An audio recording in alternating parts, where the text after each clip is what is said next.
Welcome to Cosmic Comics, Games and Collectibles, your zen of geekism. We carry comics old and new, magazines, toys, games like Pokemon, Magic, D&D. Want Godzilla, Ultraman, Star Trek, Ninja Turtles, Funko Pops? You'll find it all here. Shop our Cosmic Sound Room and pick up a record or two. Enjoy our Comic Coffee Lounge with a cup of Sasquatch coffee while geeking out over a super cool movie on our big screen. Cosmic Comic, Games and Collectibles. Superman loves us, and so will you.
Hi everyone, Jason Hunt here, inviting you to join us every Saturday morning for news, the week's headlines in science fiction, fantasy, horror, comic books, video games, plus Comic-Con updates and the weather, and the occasional interview along the way. We call it Good Morning Multiverse. We hope you join us every Saturday morning at 11 a.m. Eastern, 10 Central, right here on Sci-Fi for Me TV.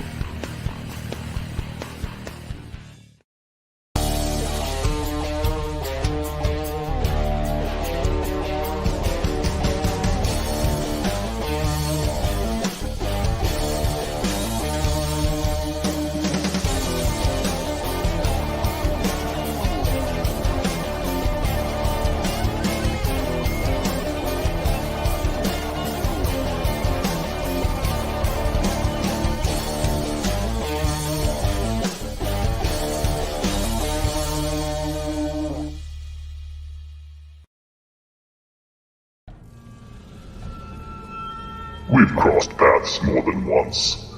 I've whispered in your ear, shown you harmless little temptations. I am unknowable, yet you know me intimately. But you can always know me better.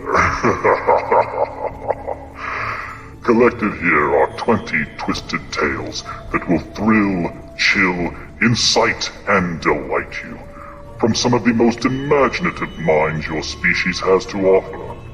This exclusive Indiegogo printing of The Devil You Know Better will be limited and numbered, with signatures from Mike Barron and Hart D. Fisher. Stretch goals achieved for this campaign will add interior chapter illustrations by Stefano Cardacelli. The Devil You Know Better. Back it on Indiegogo today, while you still can.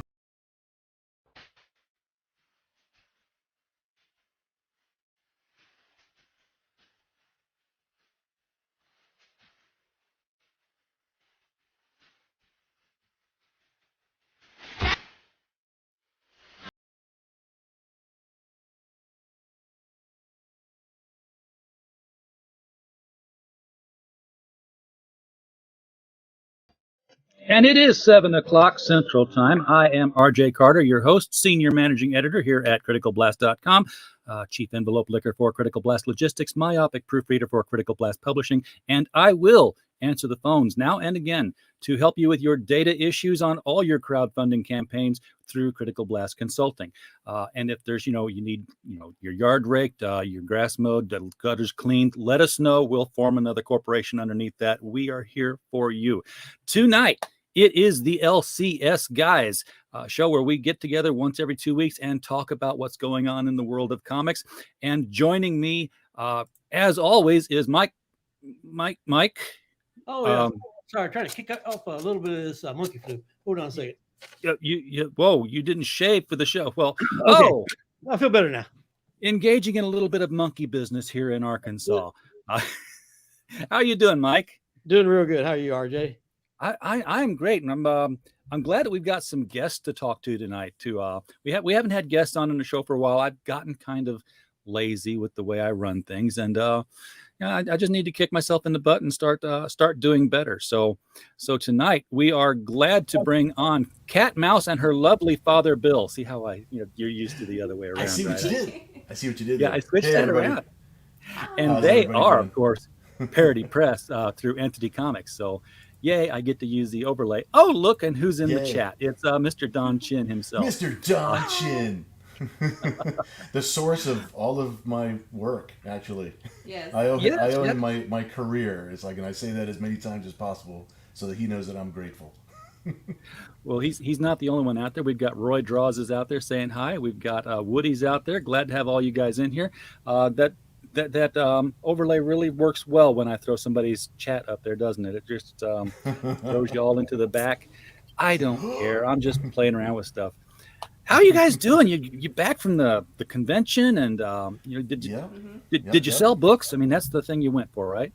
We sold art. Our other art, we didn't have a second table, but our publisher, our near ex-publisher, Committed Comics, they had all of my books. We were basically selling commissions and original artwork for the entire weekend. Yep, and promoting the Kickstarter the whole time. And promoting the Kickstarter that we're here now, thanks to RJ. Yes. Thank you so much, my good friend. Yeah, you got the and how many brands do you got? You had Parody Press.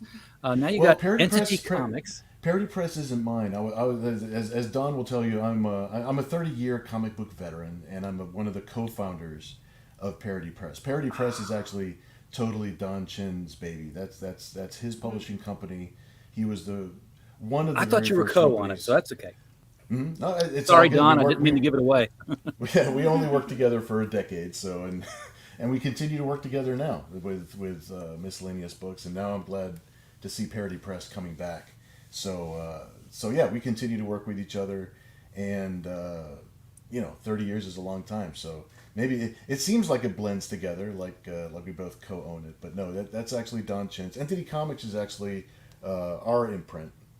And it was started and co-founded along with Don and Laura Chen back in the 90s, back in Virginia, when we had our studio together in Virginia Beach. So just as old, almost. Just as old. In fact, we started it together. So it's we did Parody Press for a while, and then we wanted to have a superhero, sci-fi, fantasy type imprint that was away from just a straight comedy and a straight parody. So we formed Entity Comics as a second imprint under his same banner, and that's what we did forever. So when I did some searching on the character names here, because I really wanted to kind of like decorate this border with like different characters from your books, and I don't know whether it's a good thing or a bad thing, but Google, no one has stored images of your characters online and scanned them. So I was able to find covers, lots of covers, but nothing like, a panel of Stupid Man in flight. I would have put him on a corner somewhere overlaying or any of the other characters. But it seems like some of the characters, did they cross over under imprints? I mean, Stupid Man was a Parody Press, right? Stupid Man was Parody Press. In fact, I'm bringing back a lot of our characters that we had under Parody Press, because those are characters that we came up with as obviously direct parodies of certain other characters, and that's more of an homage, kind of a love letter to all the years that we've been drawing comics, and that 90s decade was like real magical time for us and for everybody that was really publishing during those years. So that's why I like having especially Stupid Man, because just that was, he was like more notable than a lot of the other titles that we had done. But I mean, I was drawing like 4 books a month every month for years, so we accumulated a lot of books. Now, Mike, you were you ran a store for 40 years, so you were definitely running a store in the 90s. Although now I've got to start doing math. 30. Was the 90s in the 40 years? Yeah, it was. Okay.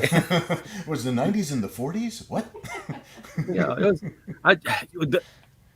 When people start talking about the 80s as the oldies, I'm like, no, that was my high school stuff. That's not. Oh, Yeah, crap. I still think of the 90s as like now. In fact, we part of our imprint or part of our marketing thing is that it's the new 90s, and it's like I try to draw my work just looks like 90s work. It's just going to stay that way. That's just what comes out of me. So it was kind of natural to put the new 90s like right on our cover as part of our promotional stuff for the title and stuff. So, and I'm glad that they're coming to the table at shows and it's just like, oh, that 90s look. It's like, because that's like, it's just fun. It's just a lot of fun. It's really bright, and there's room obviously for every other genre, and I love every single one of those genres, but it's nice to have a spot. It's nice to have a spot that I'm known for, and we have a lot of fun working with. So yeah.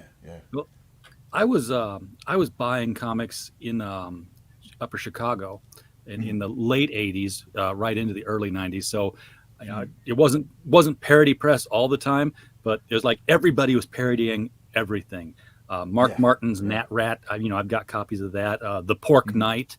It's like, everybody figured to cash in on the Turtles craze and on the parody thing, because like, you never know, the next one of these books that are black and white from somebody's garage mimeograph machine could be the next Turtles. It could be the next one. Right. Yeah, exactly. So Mike, I was going to ask you, during the 90s when all this parody stuff was coming out, what was the market like? Do you recall? Were people buying it at that time from you? Well, that was in the 80s. There was the black and white boom. Yeah, and that was the time to really be publishing black and white independents, and because you had like 7 or 8 distributors. Nobody wanted to miss out on the next Turtles, and everyone was buying your stuff. Everyone would carry your books. It was no problem getting out there. In the 90s, things started getting a little bit tougher. They started kind of closing the door a little bit more. You could still get some stuff out there, but that's when Marvel and DC and so many other publishers, they just went crazy with the number of titles they were making, and it actually made it harder. Half my shelf space in my stores was dedicated to small press, but they were making so many books. It was hard to even fit all the Marvels and DCs on their rows. They were just chunking out the titles. Remember, you had Marvel UK, and I remember that just being a crazy time with just so many titles. It was almost like lost in the crunch. Yeah. I remember that. They were calling it the glut. Yes, I remember the glut. Yeah. Neil Gaiman was writing an article about how tulips got crazy as far as values. He's like, guys, we could be heading to a crash like tulips. All of a sudden, just overnight, they stopped being valuable. And that kind of happened there for a while. Yeah. Yes, John, I did say mimeograph. And, for those of you, for you young kids, that probably was Art T. Bear probably invented the mimeograph machine. That's when you had to draw on top of carbon paper and then peel it off the carbon paper, clamp it into a drum, and then roll it by hand multiple times as paper came out. And the smell of the mimeograph fluid. If you were the student who got sent to the hallway to make mimeograph tests for the teacher, you came back like this, because that was worse than sniffing glue. Yeah, it was the copy machine of the day. Right? Yes, it was. Oh, yeah. And Ken Zeiser's out there. Hey, Ken, good to see you in the chat. Appreciate you popping in. How you doing? Kat, you grew up in this, watching, your dad put out parody comics and superhero comics. That way, How did you not learn any better? I pushed her away from it as much as I could. I tried to be responsible and tell her it's just like, no, she's got a really good left brain. She's super smart. She could really decide to do anything that she wants. And so I was pushing her away from the roller coaster ride that is the comic book industry. It was also really hilarious because I was always artistically inclined.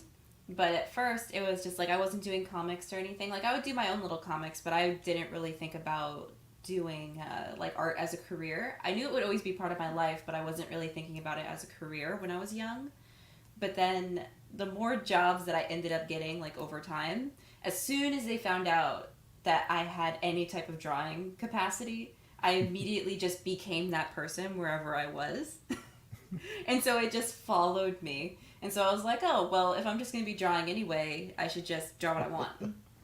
Yes, absolutely. Exactly. Bill, was there any Exactly. point in your life where you're like, oh, my little girl, I want the world for her. I want the best for her. She's drawing. I'm so sorry, honey. And there was Probably when I was a teenager. there was a time when I was really worried about her choosing this as her actual career choice, the actual. But at the same time, when we've done quite a few shows post pandemic, like shows here on the East Coast, and she's just gotten such a positive response that's kind of like reinforcing. It's like, oh my gosh, okay, this maybe it's okay to not push her away from this this lifestyle. Now we went to San Diego and she just exploded over there.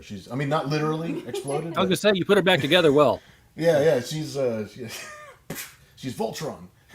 So, but yeah, her commission list. I mean, she had to shut it down on like Friday night, Saturday Thursday. early, and then basically by shutting it down, you just It's still like taking I had to orders, but- close my commission list to people getting commissions like delivered on that weekend, where it was just like, oh, you can still order stuff, but it'll just be shipped to you because there's no way that I can Yeah. finish it before the show because I got that many orders, which I was just like, that made me really happy.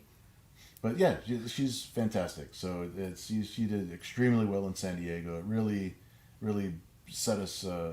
It set up the whole weekend. It was just a fantastic trip all the way around, and she's just got so The many. amount of exhausted that I was after that show, like Sunday night, I was just like, Oh, yeah.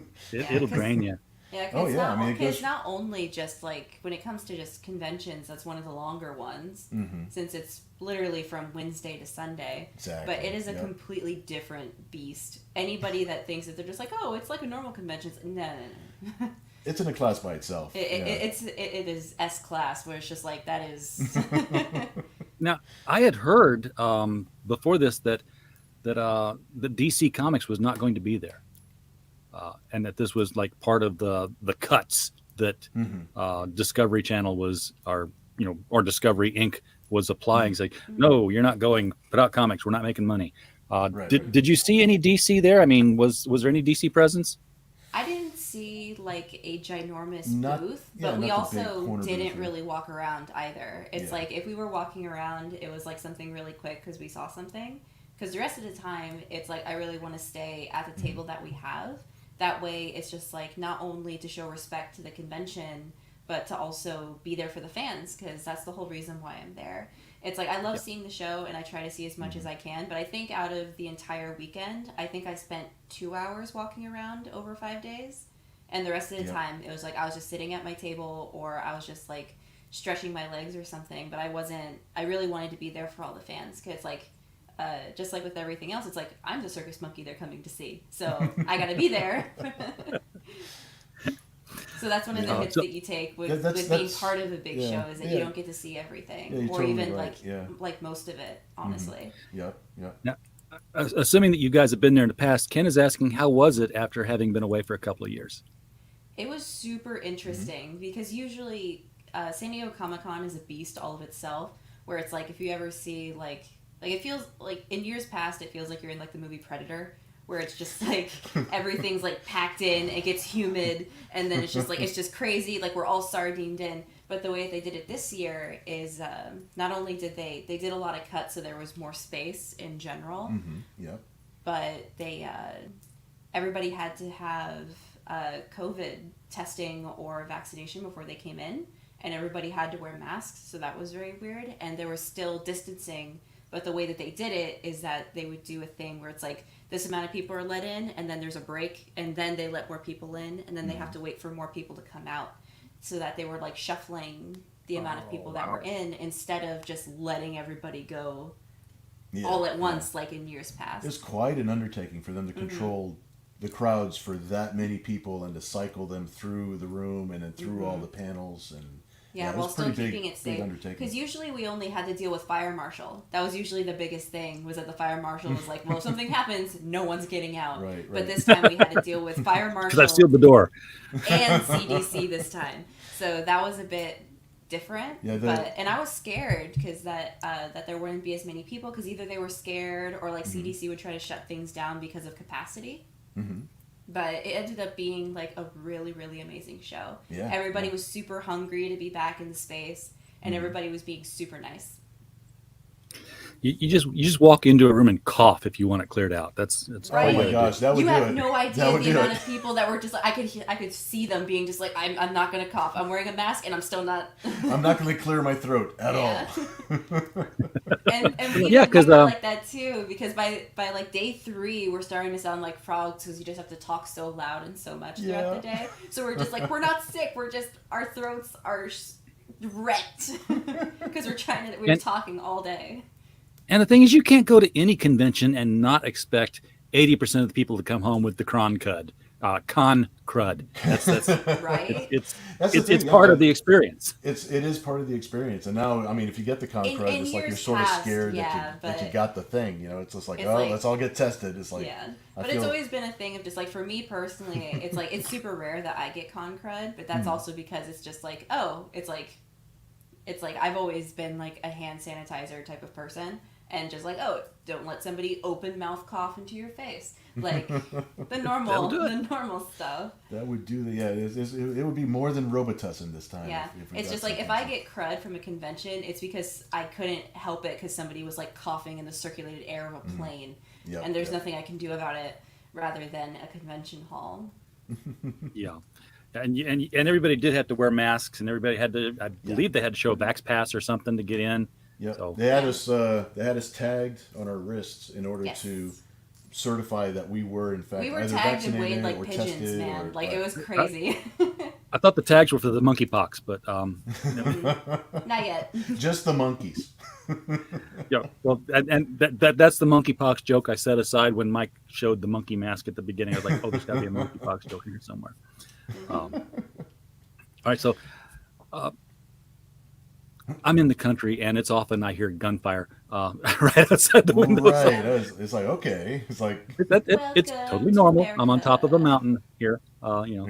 We can't hunt because it's also a wildlife preserve. So like oh, right Nice. outside right behind my laptop lid is my curtain. If I pull it aside and it's daylight, my squirrel feeder is the delicatessen for the raccoons, the squirrels, the chipmunks, and the deer, and they all just come and nibble off of it. And I just sit here and watch them sometimes. Like, life is good. that sounds like a nice place to live. That sounds really cool.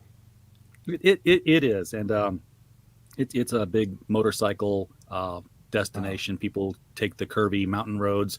Right. Six of them take the curve. 5 of them show up on the other side. It happens part of a the game. lot. Yeah. Like when we say 15 miles an hour, we really mean it. Centrifugal yeah. force is a thing. There for a reason. And you're on a mountain. Yeah, and it's not like you're off the curve and in the ditch. It's 1,000 feet down. it's a mountain. No hang glider on your bike. Oh yeah, not like Mario Kart, where you, No. you jump and you land at the next road. So one of the things we like to do, why we call this the LCS Guys show, is because we try to talk with the people who are selling comics on the front lines, because so much of the news that you get about, hey, comics sold, means that, hey, Diamond talked a retailer into buying a bunch of books. And he's sitting on until this day, yeah. And yes, he's sitting on until this day. Number one seller, number one in the 50-cent bin for 20 years, yeah. Exactly. So we try to find out what's really happening on the front lines with comics. Now, Michael had 2 stores for 40 years. Well, 2 stores for 30, but I had 1 for 40. One for, well, yeah, but Gotcha. we'll grandfather the other one in. It felt like 70. It felt like 70 total, yes. Yeah. So, but, Sequentially. It's all cumulative. It really yeah, was. yeah. Well, 2 2 stores 70 is the store worst years. size you could be, because with 3 stores, then you develop an infrastructure to manage it all. With 2 stores, you're just doing double the work. Oh, I hear you. Yeah. Oh my god. Yeah, it's sort of like when they calculate man hours for a job. He had store years. It was 70 store years. Story years. I remember people would joke like there was a commercial where a guy was talking about being a success in business. All you got to do is work 12 hours a day. And I'm like, man, if he's only working 12, he's not going to make it. Right? Yes. Well, and you have I steal a lot of Michael's stuff for my shows. He has the formula for success for making $1 million in comics. Oh yeah, it's real simple. All you got to do is spend $3 million. Oh, Yeah. gotcha. That's it. If you spend Very $3 million, known. you'll make $1 million. I'm going to write that down. It's a very simple formula. $3 Will make million. million. Got it. Perfect. Yeah, quick millionaire. I can retire. Yes. That's So, how people figure when they go to the racetracks. Yeah, yeah. So I guess the big question we always have is what's selling for the past 2 weeks and what's not selling. Now you're in a different position because those stores are gone. COVID put Mike into the mail order business, so he Gotcha. retained all his customers. But because of that, he's in a position where he only sells what is ordered now. That's kind of nice. I'm not Yeah. taking a bath on all the stuff like, gotcha, oh, this yeah. sounds really great. I better get a lot of that. Everybody's going to want it. What do you mean nobody wants it? Right. You You're want not this- guesstimating. Oh, Yeah. yeah. A missed sale is a missed sale, and either buy a book that didn't move or buy a book that you didn't know to carry. Right. Exactly. Yeah. Yeah. Playing that So game what of are chess. people actually asking? What are people actually asking for these I'll tell you past right 2 now, weeks? Marvel's doing really good. They're getting a lot of stuff out. They're monthly books, so titles with high numbers. The miniseries and the restart. You got to rebuild your audience every time. And that's what DC is. They're crashing right now. I mean, they're just selling nothing. I mean, Marvel's outselling DC almost like 5-1, and because everything's just miniseries after miniseries after one shot. They only got like a handful of titles like Flash, Green Lantern, Wonder Woman, Batman, Action. And I think it just named all their regular titles, and everything else is just a miniseries. I mean, they're just giving no product out. Right. Yeah, DC has put out an answer to that. They put out they have announced that they have an answer to this sales problem, and it's more cowbell. I mean, more Batman. They're going to put out more Batman titles. Double down on the bat. Let's sell a single copy. I mean, a Batman miniseries, that's no guarantee of sales anymore either. Even the Batman people would say, I can't get them all. They killed the zombie a long time ago, mainly through all these variant covers. Like, well, if I can't have them all, I'll just quit and I'll give up. And I had guys who come in and buy one of everything. You had the guys who'd buy all of the Marvels, the guys who'd buy all of the DCs. They're all gone now. The multiple killers just wiped them out. Now you were talking a couple of weeks back about how there'd been like no DC final order cutoffs for three of the weeks in the recent memory. Have they caught back up on that? No, they're still not soliciting much anything. I mean, they're still putting out books every week, but it's pretty slender fare. Okay. Yeah. See, DC's my baby. That's where I grew up reading comics. I mean, they were printed in my town, Sparta, Illinois. Everything came through there, so I didn't have to buy them. The crack was free. The people, it was like if you worked at the bakery, you walked home with the day old donuts at the end of the shift. Sure, you did. Well, yeah, absolutely. Yeah. People walked home with print overruns of all the comics that had been done that week. Just gave them to their kids' friends, had put them in their yard sale. That was my comic shopping experience. Right. And nobody. Yeah, when I first opened up, the first thing I did was I made a trip up to Sparta to visit the different distributors, decide who I wanted to use, and I ended up going with Pacific Comics, which at that time it was being managed by a guy named Ken Kruger, who, on topic with what we've been discussing here, was one of the co-founders for the San Diego Comic Con. And then when Pacific Comics, based out there, decided to go, with a distribution system, because they, were doing their own comics and they did their own distribution, and they put Ken out there in charge of it, and he was operating out of a fire station, had the pole where you can go from the second floor to the first floor, just hop on the pole and go on down, and that was quite a place. And Ken was a great guy. He told me some of the stuff he'd published, and he invited me over to where him and his family lived. They were living in a 2-story hotel building, and they were living in 2 little rooms at the front of the bottom floor, and everything else was filled with his book collection. And of course, being there in Sparta, and RJ knows about this because of the way the comics were made. He had string-tied bundles because they used to just string tie them in a bundle like they were newspapers. He had string-tied bundles of Wolverine, the first volume by Frank Miller, just like 50 bundles of 50 just lined up against the walls. Like, Good you sell me God. one of those bundles, and you wouldn't do it. My God. And there was really no control over people walking out until somebody figured out that number one issues were like hot collector's items. And one guy finally did get fired from his job for walking out with a big green hefty bag over his shoulder like Santa Claus, full of comics. He had his retirement planned. Yeah. He was walking out with Yikes. a Marvel comic, first printing, number one, Yeah. Smurfs. You know, when Superman died in issue 75, back to I think it was 30 years ago today, or was it 40 years ago today? 40, yeah. Well, no, it'd be 30, wouldn't it? 92? No, 30. Yeah. Don't age us too much. I know. Don't go too fast. Faster Don't go and too faster. fast. Can't keep track of it there. It just, the wheel just spins around that clock faster every day. But I actually had a whole box of those stolen by the UPS driver, and UPS found him in his house. He said he lost his. Of course they did. Yeah. At least he had better taste. Nice. And I mean, you could, I guess, I wonder what those Superman books are going for. I mean, first of all, they're getting damaged because of those plastic bags they were put in. Those are degrading. Sure. Right. Oh yeah, I wrote in my mark report for last year because I pulled out like a 500 that had been signed by a whole bunch of different creative people. It had like 6 unverified signatures on there, and I'd put it in a Mylar. Well, I had a number 75 that was in a Mylar too. I still got it for sale on my eBay store. And when I went to pull them out of the Mylar, those bags had literally affixed themselves to the inside of the Mylar. Yeah, those bags are not built to last. No. Yeah. They're not archival.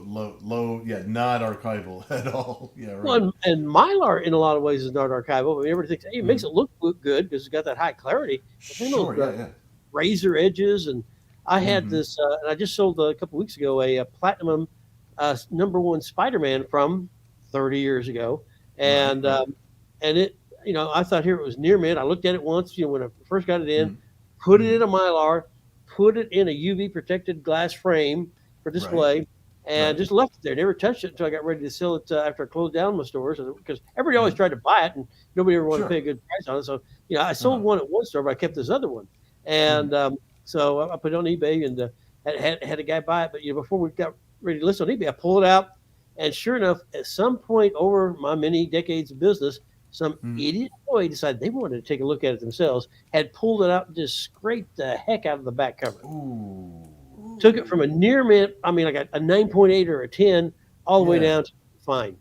Wow, but what saved me is I had, and I guess hardly anybody did this, I had saved the letter that Marvel sent with it when they sent it to us. Right. And I guess the letter's worth almost more than the book now, man. I guess they've got reproductions and fakes of that floating around. And, I still had that original letter, and so that kind of saved me on the sale. Oh, at least. Yeah, those Mylars are sharp. Yep. Whenever I would give my son books to read, or when I was in college, my friends books to read, like, hey, let me take a look at it. I'm like, yeah, just a second here first. And I would take the tape and I would peel it off the back myself, and I would wad it up and I'd throw it away. I'm like, what are you going? I was like, tape is cheap. I can get more tape. Right. I can't replace the book because it was a hard-earned personal lesson when I took my Hellblazer 1 out of the sleeve and the tape caught it. I'm like, oh no. And I carefully peeled the tape, and the tape carefully lifted the black ink off the cover. Ever so gently destroying my... Yeah. Yes.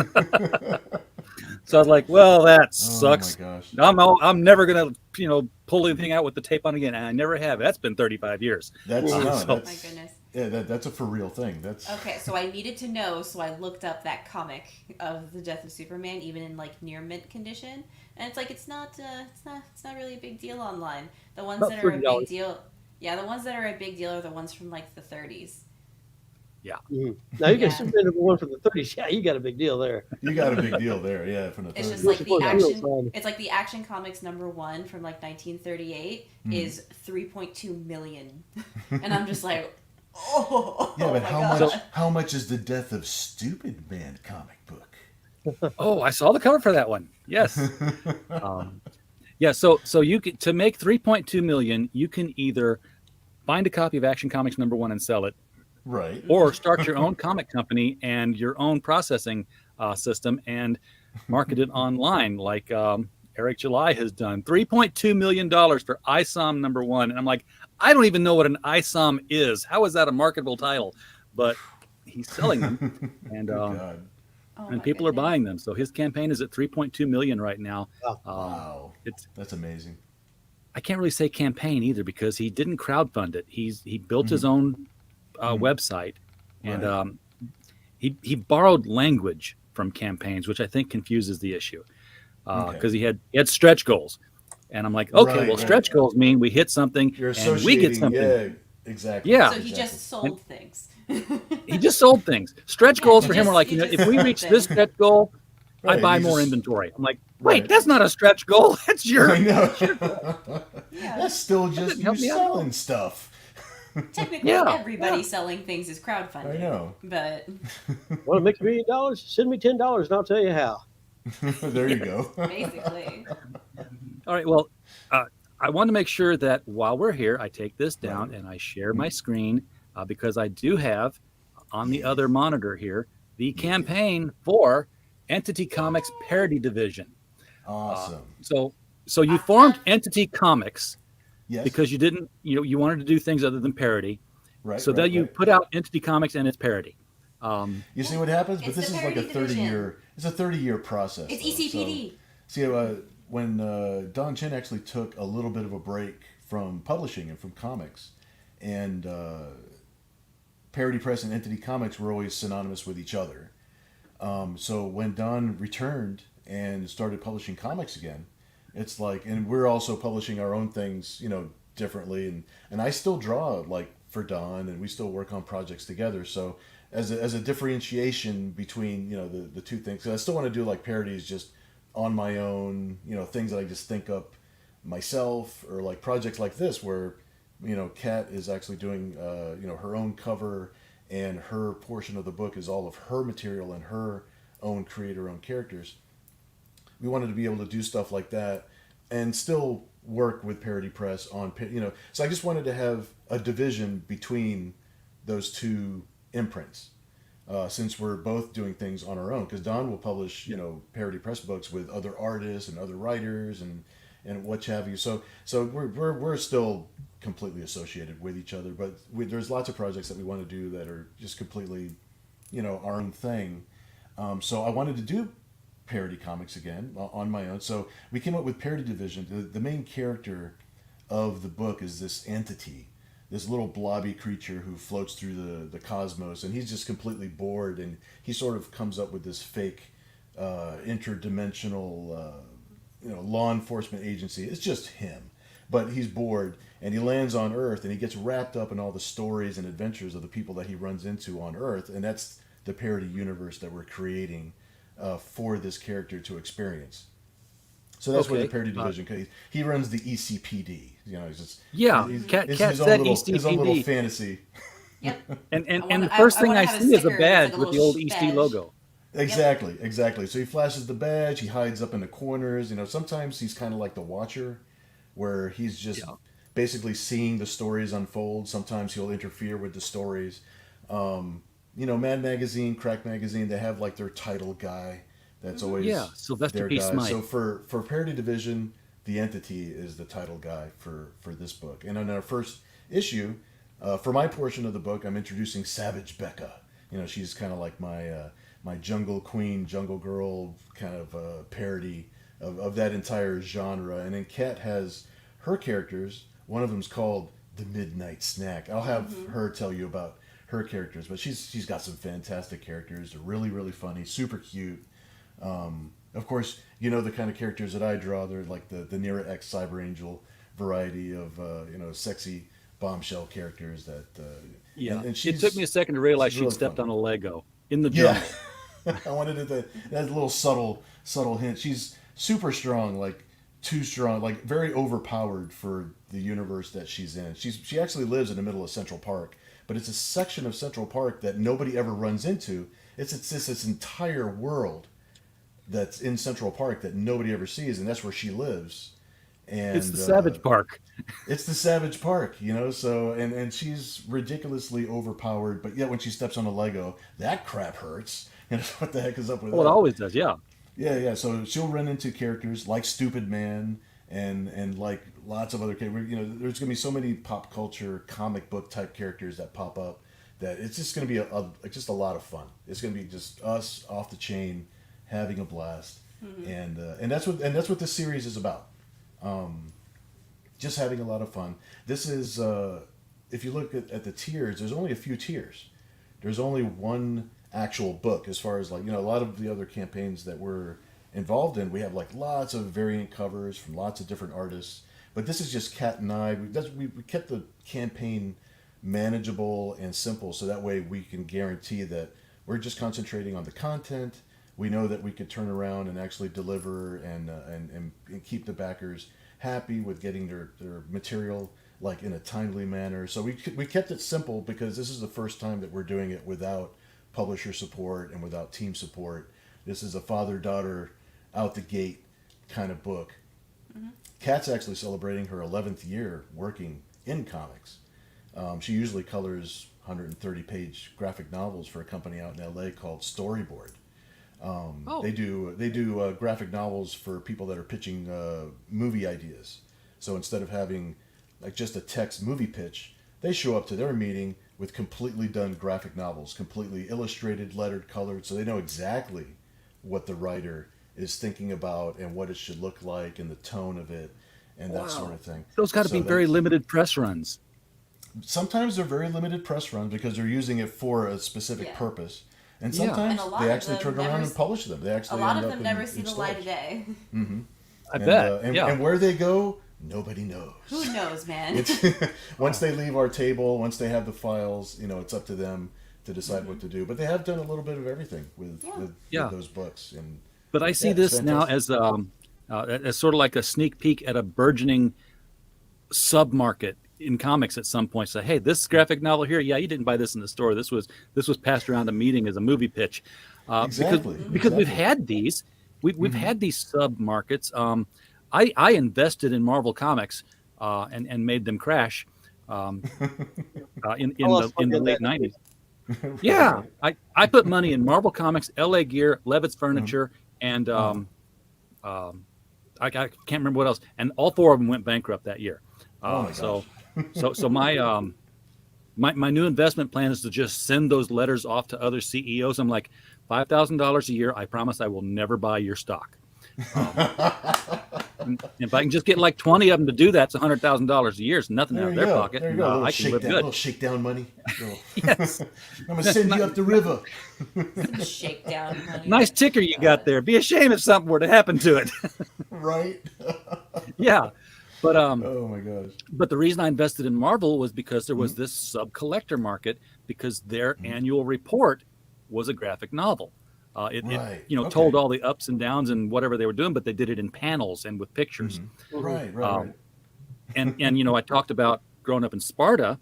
Well, if you were a comic book collector, that was great. But you know what else left that building? These little copper plates that were the inverse of the covers that just got stacked up on the back porch for the trash people to take away. As people started taking those, and I had I think it was an Uncle Scrooge plate. It was, because it was 4-color. It was what do you call it, Michael? Well, Disney offset printing or offset. Yes, that's what it was. Letter press, because he's talking about before offset printing. If you're up in Sparta, it's letter press printing where you actually had the physical hard copy that slammed against exactly. The offsets where it slams against a mat and then the mat goes against the paper. That's why it's offset. And you can you look at it and you can actually read it. Where what he's talking about was probably in reverse. It was in reverse. You're right. I did not know that offset was like, we make the reverse and then we reverse it back onto the paper. Right. It's a crazy process, right? It's you got to print twice to get the version. The way that they were printing the books up there in Sparta was the same way, really, that the Gutenberg Bible was printed. Just put the plate right next to the paper and just pick it up, next sheet of paper. Although they split it up a little bit. Yeah, a little bit. Yeah, just a little bit. Just a tad. Kat, you've been at this for a while. What kind of stories do you like to draw? I mean, just because you grew up with, a lot of parody press, and now I don't mean that in the in the trademarked term. I mean, parody stories, small press, that kind of thing. Yeah, I grew up with a lot of comedy. So Yeah, it's just like, exactly. but I do like, I like drawing stories and writing stories that are probably a bit more like deep. Like I like it when it has a lot of layers to it or it has a lot of meaning to it, but then you have like the comic relief with it. So that's usually what my favorite thing is to draw, that and just like bits that I find funny, because that's something that is like not only because of it's like being technically like we're escapism for other people. So, and plus it's escapism for me. So it's really easy. It's like if you hand somebody a story and it's like, oh, this is a really deep story, let me tell you about it. People will be like back and forth depending on if they want to commit to like learning a whole new universe. But if you hand somebody something that says, oh, this will make you laugh, you'll have a much easier time getting them to actually read it. So it's a mixture of what I like to do versus what will actually entice people to start reading in the first place. So I will give them like a little gateway drug of comedy, and then bam, something deep. So at SDCC, I mean, if the bulk, I don't know what you worked on that's been published. If the bulk of your work is the coloring on these promo graphic novel things. The bulk of my work has been a lot of collaborating with other people. When I started apprenticing when I was around 14 years old because I was helping out Dad. Where it was just like, like he was like running behind on something. And I was like, oh, I really want to help. So I helped start coloring stuff for him. And then that's what my main contribution is with other people, is that I help them color.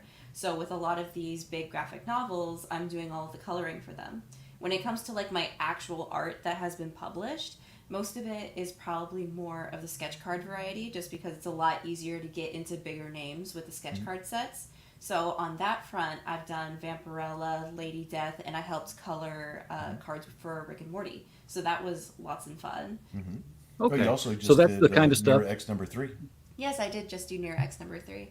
But this is another thing that I really like about the Kickstarter, is that when it comes to my work, like completely me, I'm the one who wrote it, I'm the one who drew it, and I'm the one who colored and lettered it. This is the first time this is ever being like fully published like this. So I'm really excited for people to see where and like how far I push things, to see if they like my style in this capacity. It's also a selling point for the book because this is the first time that she is publishing her own full actual work, her own actual sequential stories. Yeah, because exactly. I have my own art book that has like sequential art in it, but it's nothing compared to like doing actual comic book work, where it's like this is actually a full-fledged story as opposed to like just like a one-off bit, or just like there's no lettering, there's no balloons, it's just all artwork instead, or pinups. So this is going to be the first time people see me like really like stretch out my creative wings with this. So I'm really excited to see how people react with it. Yeah. Okay, I was asking because I was trying to figure out how you promoted yourself at SDCC to get booked up so quickly. What was at your table that was showing what you were capable of doing, and who was your audience? I mean, was it like hey, can you give me a Lady Death, or was it like a bunch of 14-year-old girls who like the little dragon kind of things? Or yeah, when it comes to how I actually got accepted, because San Diego Comic-Con for their Artist Alley, it's all by jury. So how I got in is me applying for 9 years is what I did consecutively. I didn't even know you had to do that. You have to apply. It's a juried thing. Yeah, it's a guest table. It's one of the few shows that it was actually that a guest mixed table. with pure luck. Because it's just like I've been applying, and I apply early every single year for the past 9 years. And then on top of that, every single year they saw that I was published in something. And then in the past few years, I've been working more with Lady Death and Vampirella, something that's actually more noticeable. And then along with that, it's just like they see that I'm actually being consistent. They might have seen my website and my online presence that is like, I'm continuing to do this. They see that I'm at San Diego every year. I already had my professional badge already through, so they knew that I was a professional. And then I think some of the last things that really topped it off was that, oh my goodness, I'm losing my train of thought. My brain went. My brain went. but you made it. You got Yeah, I in. did. Yeah, Oh, yeah. the last thing was A lot of that hard work. a lot of people have been that are in Artist Alley. They've been there for 10, 20 years. And with the new, because it's like I don't know who's on the jury at all, but there have been things of just like they wanted somebody fresh. They wanted fresh people. So the fact that I'm young and I had never had a table before actually worked in my favor for them actually accepting me. And there were a lot of people where it's like that was their first year because they wanted to have fresh blood in the alley. Okay, so once you're in there and you sold out so quickly, hopefully that'll mean that, oh wow, look, she attracted people. Yeah. Bring her back next year. Yeah. What were with the two you were drawing both, right? Bill, were you at the same Yeah, table? yeah. Luckily, Yeah. we had tables next to each other. Yeah, they do it alphabetically, so we were right next to each other. Oh, perfect. That worked. What did you find was was there a commonality in the themes of what people were asking for to have drawn? It's for me personally, the way that I personally like to advertise is that I will listen to what people are looking for, and if that happens to interest me, then I'll draw it and put it out so that I attract more of those people. So for me personally, I like drawing a lot of anime and I like drawing a lot of cute things. So when I hear people for what they want, where it's like somebody was just like, oh, I don't see anything that's Mega Man. Well, I'm gonna draw a Mega Man and just put it out because I enjoy Mega Man, and then I'll attract more people that like it. The thing that really got me through this year was my commissions because people there were so many people where it was their first show ever or their first time at San Diego, and it was their first time ever commissioning somebody. That has been a theme throughout all the conventions I've been to this year, is that everybody is having their firsts and they're so hungry for it. And I have like a really good price range where it's like you can get something fully commissioned for like less than $100 and get it at the same show, sometimes same day. So that's really appealing to a lot of people. And then something that I changed is that I do a lot of sketch card sets. So for a sketch card, usually when you get those, like a full render from me, like the whole shebang, like it's inked and it's colored, it goes anywhere from like $40 to $80 a card. But specifically for conventions, I do it for $20. So I do that only for people that are there at the convention. And See, $20 is what I used to spend on an inked sketch back in 1988, 1989. yeah. And it was like that $20 was folded up in the back of my wall. I was like, don't spend that. That's for art. Yep. Right. And Yeah, but it's like in years previous, I was at other conventions and there would be a lot of kids coming up to my table because I draw Pokemon and I love drawing lots of cute things. But no parent is going to spend like upwards of 50 to hundreds of dollars for their kid to get original artwork of like a Pokemon. And they always left so sad, and it hurt me inside so much that I was just like, if I can put something on my table so that a little kid can totally convince their parent to get it for them for like $10 or $20, I know that their parent will get it for them, especially at a convention.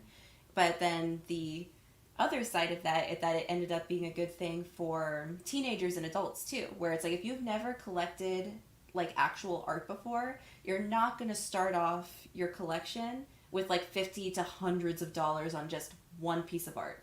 So I wanted to make collecting original art accessible to everybody, not just people that are going to just like drop hundreds of dollars on something. So if all you have is 10 or $20, you can totally get something and start your collection. And that's usually the little gateway drug, and then they always come back because I try to make it I like fun. how you go, a little gateway drug. Yeah, I leave the breadcrumbs for them to follow. Where it's just like if they just like that and they never come back, then it's like I'm glad I gave them a good experience, because for me, selling them for $20 and doing them same day like that is cost effective for me. I can handle it, so it's fine. But it's like I only do that for people at shows because I think they deserve it. I absolutely love convention people. Being at conventions gives me lifeblood, so that's like my way of giving back to people who really support me at conventions. I would get tables at little conventions, science fiction conventions that sell our books and stuff. And my son had seen the artist alleys there, and he was going to sit at the table with me this one year. So he sat up the night before with notebook paper, ruled notebook paper, and he drew Mario Kart characters, and he'd been drawing like little graphic novel strips, no formal training, no, they looked like an 8-year-old, 10-year-old drew them. Um, He's like, I'm going to sell these at the table. I'm like, well, okay. He's like, I'm going to ask $10 a piece for them. Like, why don't you ask $1 a piece? Because they don't know who you are yet. You want to seed the market. You want to leave those breadcrumbs. You find your He's like, sweet spot like that, where it's just like, Yeah. if they don't sell, then something has to change. Yeah. So he said, okay. So, there was at 12 years old, there was no difference to him between $10 and $1. That was, Right. it was the was same just money. It's a magical time. Yeah. So I set out, my books. He sat at the end of the table. He put his papers out there. He's like, in the game. He made more money that weekend than I did. Selling colored pencil Mario drawings. It's like, if I was 12 years old, cute looking, I'd probably sell a lot of books too. Yeah, I wrote this book. You want to buy it? Here, kid, here's $1. I know. Come Yeah, on, of course. Yeah, if I sold for $1, I'd sold a lot more of them. Yeah. So That's like a dream of excuse mine. me. It's like I want to have so much money that I can go to a convention and either give away comics for free or for like 25 cents. That way people are just like, Yeah, that would be the dream. That would be just like bring back the old school. just 2 pence, you get a comic. I know, right? Feed the kids. Tuppence a comic. She's not old enough to know that reference, is she? She's versed Mary in some Poppins. pop culture. Yeah. I know that like Lucifer Storm has talked about going to conventions, and he said that they'd like be very strict on it, like, no, we're not giving anything away, and you'd sell nothing. And he said he started one year just saying, took his first issues once he had a couple of issues to go with, and just stand there. It's like free comic, free comic, free comic, and he'd pass out the number 1 issues, and people would come back to the table, say, you got any more of these? And he's like, yeah, here's 2 and 3, and he'd sell them. And he started. He said, before I wasn't making enough money to pay for the table; it was all an expense. He said, the first year I did that, I paid for my table and I made profit. So he's That's stuck cool. with that Yeah. going on forward. Is little marketing give people tricks. something. Yeah. If Yeah. there's any way for you to take away the paywall to becoming a fan, always do it. It's like, for me, Absolutely. it's like on my website, it's like, because people would look through my books and they would see like some like beginnings of comics starting to happen. And it's like some of the only other sequential art that I've done has been interactive stories, like during Halloween with one of my characters, where it's just like, oh, I post one panel one day, and then it's like, now you have to make a decision, and everybody comments on what the next decision will be, and then that lets me know what panel to draw the next day. Oh, And- choose your own adventure comic. There Yep. you go. Yep. I love doing those during Halloween with my character. So with that, it's the thing of, and then I put it all on my website for free, and it's free to interact, so everybody can read it like whenever they want. But when I tell people that, it's like, you can read this comic for free online, and they were just like, oh, awesome. And then afterwards, they always buy something, and that's really cool. So if you can take away the paywall for someone to become a fan, I always recommend. So you mentioned earlier, Bill, that you got these tiers here, and there's not many of them. You got the physical first printing. It's a flip cover book, so you're getting both covers. You're getting both covers. We didn't want to argue or decide who Fight was to the going to get death the on front who gets cover. the cover. So they're both. I sold since 5 more it's a than you flip did. cover. They're both the front cover. So And it's a very 90s thing to do, so I thought it fit in Oh, with yeah. the new 90s. and then we included the book just by itself as an add-on. So just in case somebody wanted to display each cover, or maybe they just want to decide They just between want one or the one. other, they can do Yeah. that. So that's And this also comes with a print, the comes with a nappy little- time print. Yep, comes with a 6.5 by 9 nappy time print, and it also still comes. There's a $5 level above this. That's just a PDF of the book, and the PDF is going to have a lot of extra material. It's going to have concept sketches. Going to have like whatever work we actually did that culminated into this book. Yep. That's not actually in the book. It's also going to be in the PDF. So we want to make sure that we Oh. make the PDF as big as we can make it. Yes. So because it's a PDF. It doesn't need to be a certain size. So I want Exactly. people to feel like they really got something extra if Yep. they get the PDF. Along Well, with George, just, if you're still in the chat, I know that that's what you look for. So there is a digital option. Take it. Yep, and making Uh, sure and- that and it's the- accessible to everybody. Yeah, and the print is a collaboration between the two of you. I see both names on it. Yes. It is. Yes, she drew her character Willow, and I drew Savage Becca. And it's a pencil rendering drawing. So she drew her half and some of that background there, and I drew my half and some of the background, and we just drew it together. We just blended it in the middle there a little bit. It's so seamless, and I look at pieces of art just like drawn by this person, that person, and this person. Like, where does one stop and the other start? Because it's like You'll you never just know which leaf she stopped at. Yeah.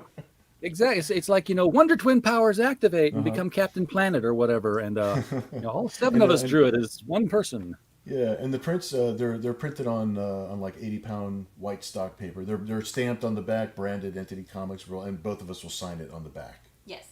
Oh, very cool. Then you get the $80 tier, which is what? What tier you get? You get an original physical issue. You also still get the PDF. Any of the physical issues, physical rewards, they're going to include the PDF and the Nappy Time print. But the $80 level also comes with an original sketch by both of us, by both me and Kat.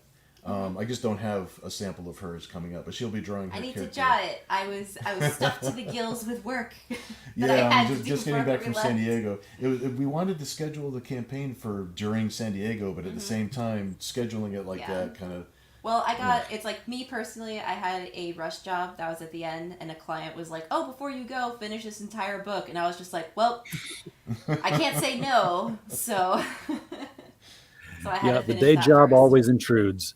It intrudes a little bit. So so that's the double whammy. It's like you get two sketches, one from myself and one from and I'll be Kat. drawing Willow, so that it's like that's what you can expect. Where it's like you'll always get Savage Becca from him, and you'll get Willow from me. This is $80, which for two sketches, that's half cost of getting them done at the convention. Plus, you get a book thrown on top of it. So, Exactly. So I think it's a nice little arrangement, nice little grouping. Yeah, and then for the $100, you're going to get a physical copy of original interior page, which this tells me now you guys aren't working in digital, right? There's only 10 spots available for this particular tier because there are portions of the book that are going to be drawn and colored and everything completely digitally. So there's a limited amount of pages that are drawn traditionally in the book. So 5 of these original pages will be Kat's, 5 of them will be mine, and they're going to be randomly selected and shipped. So you really don't know which interior page you're going to get until you get your package. So it's going to be a surprise. But it is going to be a fully rendered on 11 by 17 comic book sized paper. Yes. Original art. So it's going to be the real deal. Okay, and then the final tier is the $300. This is coming. There's only one of these because it's going to be this one piece of original art that right, exactly. And that both actually, are doing. It left kind of quick. I think somebody already got that. That one's one. already gone. But yeah, it's the piece that's in it's still in progress. But it's going to be a fully painted piece. It's kind of the spiritual successor to the Death of Stupid Man cover that we did back in the 90s because I didn't have a computer and we weren't coloring digitally yet. So it was all airbrushed and hand painted. So that's what this interior page, this splash page is. It features the entity in the front with some of the other crazy characters that are featured in the book. You got Stupid Man back there. You got it's a little bit more finished here. Oh, you got some Squid Games going on here too. Got some Squid Game. I got my little drunk Jawa down there, and I got Nira X in the background dressed as Cammy. Yeah, we're having fun, having a lot of fun with the piece. And of course, cool. I always get a kick out of the fact that one dude from Spaceballs is actually Tuvok from Star Trek Voyager. That's always a little bit of trivia that always makes me smile. Yes. It's like, we ain't found nothing. Yeah, exactly. Oh man. So you guys are at I didn't see how much it was. You got 113 backers. You're 4762. Yep. Yep. They won't tell me what % of goal that is until I play the video all the way through or something. So, but yeah, I mean, you guys got this funded in 5 minutes. Completed. Right. It's somewhere 900. Yeah. And this is, it's incredible support considering that we don't have a lot of this coming week. Now that we're back from the convention, we're actually going to upload and update the Kickstarter page with a lot of preview material, so that people can actually see some preview pages. Actually see what the inside of the book is going to look like. So they just looked at the covers and they took our word for it. And I'm like, I love you guys. Right here. Yes. Like, hey, we have a book. I love you guys. please get our book. Yeah. And this is the support we got. We got funded in about 10 minutes. Yeah, it was awesome. Yeah, it was amazing. With the launch party. So Where it's like, here's some I covers, was it's going to there. be funny. That's all we got. It's all it took. Mike, you are at a point now. You told me 2 weeks ago that your book was going to be ready to go at some. Are you still? Where are you? And now, okay, let me set the stage for people who don't know here. Mike has done graphic novels. Mike has done a long-running series of novels called The Wild Stars. He has done an engine block of a book called the Edgar Rice Burroughs 100-Year Art Chronology, and he is following that up right now with the Robert E. Howard Art Chronology book, which is like, what, 4 hardcovers this time around in a slipcase? Well, Burroughs was 4 hardcovers too. This one's going to be the Burroughs book was 5,000 images, 150,000 words, in 4 volumes. And the Robert E. Howard, I have got it written. I've finished processing all the images. 7,500 images, 360,000 words. Woo! That's going to be 1,500 pages. So I've still got to build all the pages. That's a great thing. I get to build them myself there, so I can make it look the way I want, which is what I did on the Burroughs one. And it's kind of funny because when we were first, I was working with the Burroughs people, and we were pitching ideas to a lot of different publishers. Had a lot of people who were interested. Everybody's like, well, we want to do it this way, or we just want this part of it. We just want your words, or we just want your images. You're not supposed to mix this with that, you know. And finally, found a publisher that said, we'll do it the way you want to do it. You lay out the pages, we'll print it just the way you tell us. And it got fantastic reviews. Everybody's like, now that's the way they should be done, you know, which is the way everybody told me it's not supposed to be done that way. And so I'm going to give it a hard one. Yeah. That's all. They just do your own thing, and just exactly. Just like you're talking about, give it your best shot, because that way, as long as you got the integrity of your vision, if you fail, well, hey, it's on you. But when you compromise, it's up to the fans and market, right? So yeah. When you compromise, do what everybody else is telling you. Then if it fails, well, you're like, oh, I should have stuck to my guns, you know. So and I stuck to my guns and did it the way I want to, and it was a success. So What did the Burroughs book bring in on Kickstarter? That was Kickstarted. Both the Burroughs and the Robert E. Howard pulled in 100,000. Okay. Awesome. Yes. Yeah, they did well. You're a beast. You're a Happy with beast. that, Well, yeah, he told me 2 weeks ago, he's like, yeah, I've only got 7,500 images to process this weekend. I'm like, only. Yeah, it was crazy. I tell you what, I don't know if I'll ever do another project quite this big again. Of course, this is all for my personal collection. I actually do have another project almost that big that I could do. I don't know if I ever get the rights to it, but it's like after the Burroughs thing got done, I started pitching the idea about the Howard deal, and it took it a while to come through and get the permission, and then now they're fully behind it. The other one, this is going to be a little tougher. This is a Disney type of related, and all the Disney ducks, and with an emphasis on Carl Barks. And I sent them a pitch. They wrote me back going, if we want to do that, we'll do it ourselves. And you better be careful what you put up on your website of ours.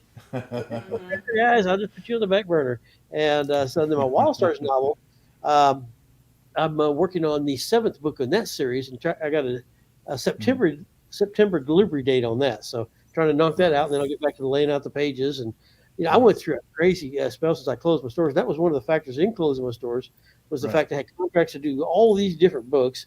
I finished a book for the Burroughs people, which still hasn't been printed yet, and then immediately knocked out a Wild Stars novel. Started working on the Howard thing. Knocked out another Wild Stars novel. Now I finished the Howard thing. Now I'm knocking out another Wild Stars novel.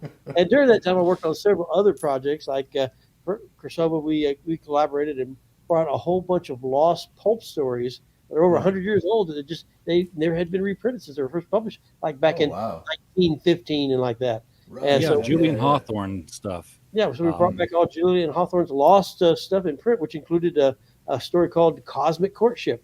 Opening the scene as a young lady's having dinner with her dad. Then afterwards, she goes out and climbs up this tall sculpture or monument or whatever and jumps off and flies away with her personal flying unit. That was had to be government permission. I mean, he was talking about the FAA before we even knew what an FAA was, and he was really way ahead of time. He teleportation to other planets. He was one of those early guys in the science fiction genre before it was even defined, and he was forgotten about. Well, you're talking about the guy who his dad did Legend of Sleepy Hollow. This was Nathaniel's the son there. Nathaniel's son. Now, the reason Julian got lost though, he kind of got caught in a scam. How scams just are always going, always have gone. And then some guys are like, "Hey, we got this Canadian silver mine. We want you to be our pitch guy." Right. And he says, "Look, I lost money in that thing too, but since he was the pitch guy, he went to jail for it. And when he came back, that's why his stuff, All Story, hired him. The Muncie magazine did a whole bunch of magazines, and one of them was All Story, and they printed several of his last stories, and he was extremely prolific. But none of those were ever collected together in books after that because I guess he was tainted with the silver mine fiasco, and so it was stuff that was lost for 100 years. So we brought all those back. There was another guy's comic book called Bad Axe that was published in the 90s. And so Kurosawa got the rights to reprint them. And then they got to looking at all their copies. They're like, man, these things have been in 50-cent bins for like 30 years. They were all really cheap pulp paper, black ink only. And the rubbing, I mean, these things are just smudged up. So they hired me to do restoration on it, digital restoration, to make them look like they're brand new again. That was a pretty big project. That was a lot bigger than I realized. That's a huge project. Yeah, that's a lot of work. Yeah, people don't realize how much work that is. That is a lot. And then I also do an online strip for the Burroughs people, and so into the this whole big 2 year of crunch of deadlines. One of the artists quit, and then so we hired another artist. He's yet to get started, so that gave me a little bit of reprieve to work on all these other things. But I'm just about to get out from under all these deadlines. I mean, that was a lot of work. And I'm just now wrapping up, the first stage of my campaign to get reelected. I'm a publicly elected official for the city councilman. So that's awesome. That's cool. Yeah, so I had to go out and beat feet to get petitions signed to get back on the ballot for this year. And I go next week and I file them. And so that's something else I've been working on the last couple of months here. So wow, you're multitasking supreme. My goodness. Very much multitasking. Yeah. Now, Mike, with about it. with the Edgar Rice Burroughs chronology and the Robert E. Howard chronology, I see an overlap happening here, and the name of that overlap is Frank Frazetta. Did you have any difficulty getting those images right? Because this is a consistent, complete. If it was the cover of a magazine, book, or comic with these characters, it appeared in your book. It was complete. Was there issues with Sarah Frazetta and the folks there? No, as a matter of fact, one of the Frazetta girls is doing a bonus Kickstarter image sketch to help promote it. Nice. Oh, cool! Nice, So very cool. Got the support on that. Nice. It's very nice. and there's one thing I'm going to have to be a little bit tricky on because obviously with Robert E. Howard's 100-year publishing history, and when I say 100 years, I'm going all the way back to when he was doing fan press. And Burroughs was 100 years. Well, he was doing it as a professional. Howard, his professional started in the late 20s of the 1900s, and so if you go back to his first fan press published stuff, well, that gets him 100 years.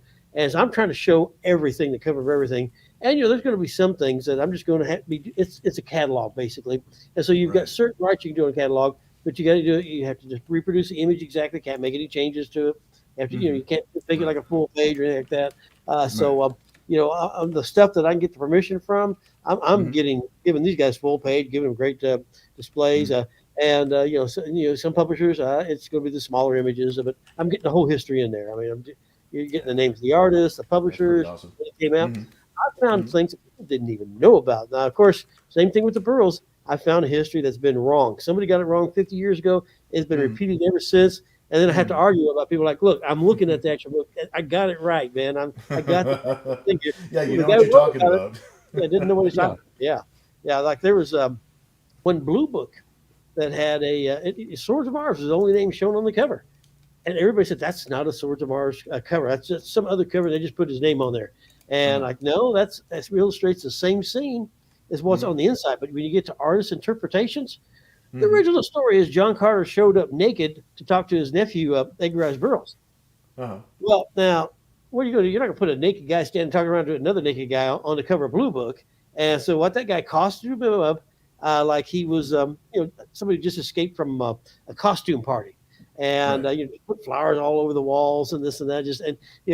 Burroughs is shining a flashlight. And that's one thing I had spent so much time arguing with people. I never had time to really promote about. Hey, and that's Edgar Rice Burroughs on the cover there.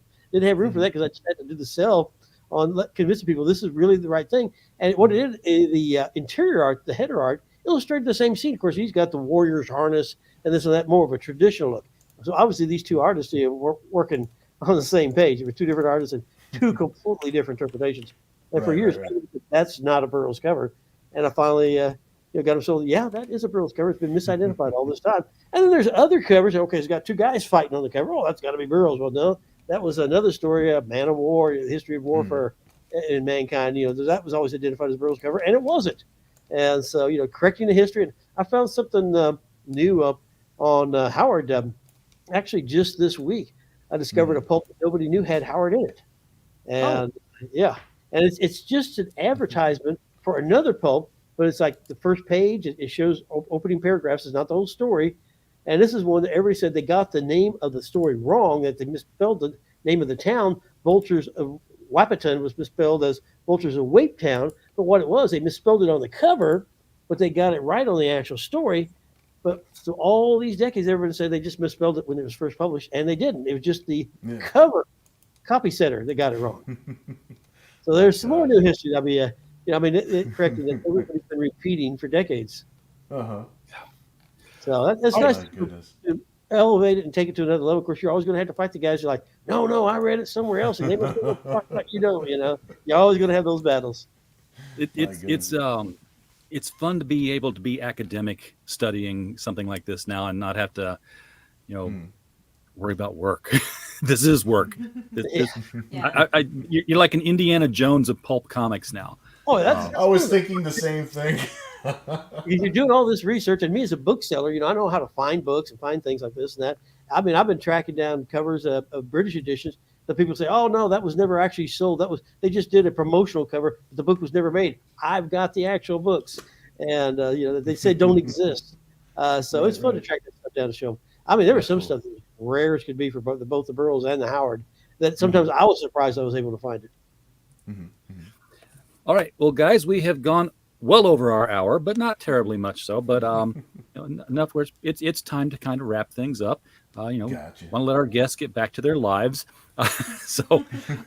Is there anything about Entity Comics parody division that you want to impress upon people? When to check the campaign again for new stretch goals or new information? Well, we definitely this week because we're finally back from California. Yep. So this week you're going to start seeing some interior pages, and you're going to be seeing some more updates because we've actually we're going to hit another stretch goal soon at 5,000. So we're going to have like cool little surprises for people to see, and we're really excited about it. Yeah, only $238 to go. Yeah, we had the two other stretch goals. We were thinking about a stretch goal at 1,000, and then at 3,000, and then at 5,000, and they're like unofficial stretch goals. We didn't even have it listed in a thing, but we just kept on hitting the marks before we can actually put it on the Kickstarter page that those were the marks. Yep. So we've got a couple of goodies that we'll finally show some people this week now, and that's actually pretty exciting. It's really fun. And for every 50 backers, we'll be randomly selecting somebody who actually has like a physical copy, and an extra piece of original art will be put into their package. So very, it's very just cool. like every single time another 50 people are backing us, it's upping the chances of you being able to get another piece of extra original art in your physical package. Yeah. Even more reasons to back it. So if you're in the chat watching right now as we're closing out, the link to this Kickstarter is the very first line below this video. If you are watching it on replay, it's still the very first line below this video. So read the description and click that.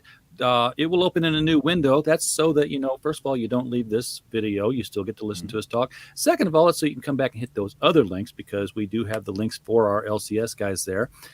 Michael Tierney's website, thewildstars.com, will take you there, and you can purchase his books and his short stories in Crossover magazine, including his collaboration with Edgar Rice Burroughs, posthumously done when they found the unfinished piece of work that he'd just done a snippet on, and Michael finished fleshing it out and turned it into a real live story.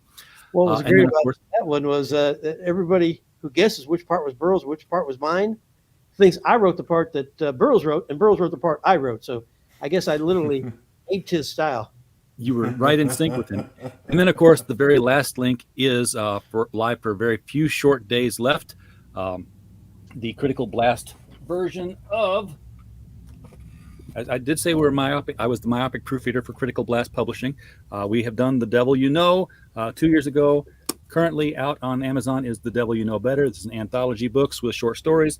We are doing a Indiegogo of this book. Yes, I know you just saw it in my hands. You can get it on Amazon, but the Indiegogo is hardcover. Will be signed by Mike Barron and Hart Fisher and me. Because I'll be going through and hand numbering them because they're going to be printed to order. Very limited print run on this. We are not going in demand. We are done in 9 days, and that's when I'm going to send off for the books to be published and get the signature plates printed up and sent off to Mike and Hart and get these things put together as quickly as we can. So if you would like to get, a very limited autographed low print run for $25, you know where to do it. Hit that last link. Guys, thank you so much for coming on tonight. We appreciate your time, and it's always good to talk comics with people who are in the fandom that you don't get to see that often and talk about what they're doing. So we would love to have you back on anytime you want to promote something new or you're bored. No, we truly appreciate that, RJ. I'm glad that you had us you. on, and I'm hoping everybody supports the book. I appreciate that. Absolutely. Everybody in the chat, thank you so much for showing up tonight. We don't have a show without you. We're just a podcast falling in the woods. So we're glad that you're here. And as always, while you were here, we just hope you had a blast. Good night.